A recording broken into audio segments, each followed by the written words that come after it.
Supreme court ने तलाक के मामलों में गुजारा भत्ते को लेकर एक बड़ा और अहम फैसला सुनाया। कोर्ट ने कहा है कि तलाकशुदा पत्नी को अब हर महीने 50,000 रुपए गुजारा भत्ते के तौर पर मिलेंगे।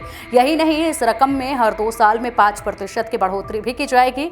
यह फैसला उन महिलाओं के लिए बेहद महत्वपूर्ण माना जा रहा है जो तलाक के बाद अकेली रह रही हैं और दोबारा शादी नहीं कर रही हैं। पहले क्या थे नियम, ये आपको समझाते हैं। इससे पहले इस मामले में कोलकाता हाईकोर्ट ने साल 2016 में एक फैसला दिया था। उस फैसले में पति को हर महीने 20,000 रुपए गुजारा भत्ता देने को कहा गया था और इसमें हर 3 साल में 5% की बढ़ोतरी की व्यवस्था थी। उस वक्त यह रकम महिला की ज़रूरतों के हिसाब से तय की गई थी, लेकिन समय के साथ महंगाई बढ़ी और ज़रूरतें भी।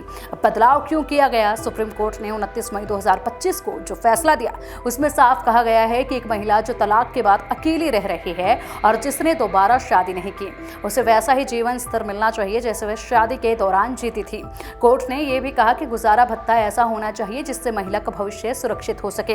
कोर्ट ने माना कि 20,000 रुपए का रकम मौजूदा समय के लिए पर्याप्त बिल्कुल नहीं है, खासकर तब जब जीवन यापन का खर्च लगातार बढ़ता जा रहा है। इसलिए इस राशि को बढ़ाकर 50,000 रुपए कर दिया गया और उसमें हर 2 साल में 5% की बढ़ोतरी की भी व्यवस्था की गई।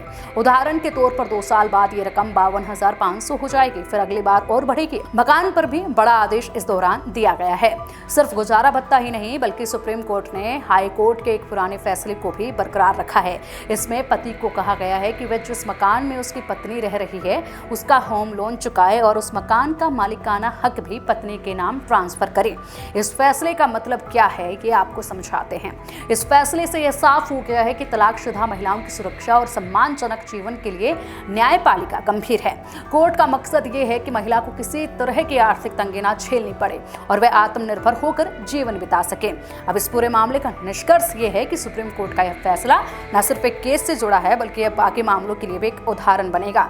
महिलाओं के अधिकारों की रक्षा करना और उन्हें आर्थिक सुरक्षा देना अब सिर्फ एक विकल्प नहीं बल्कि जरूरी बन गया है। यह फैसला दिखाता है कि कानून बदलते समय और समाज की जरूरतों के अनुसार आगे बढ़ रहा है। ऐसे में इसको लेकर आप क्या कहेंगे? लगातार तलाक बढ़ रहे हैं, उसके बाद ये रकम भी मांगी जाती है, तो क्या आपके पक्ष हैं? इसको लेकर कमेंट करके बताइएगा जरूर।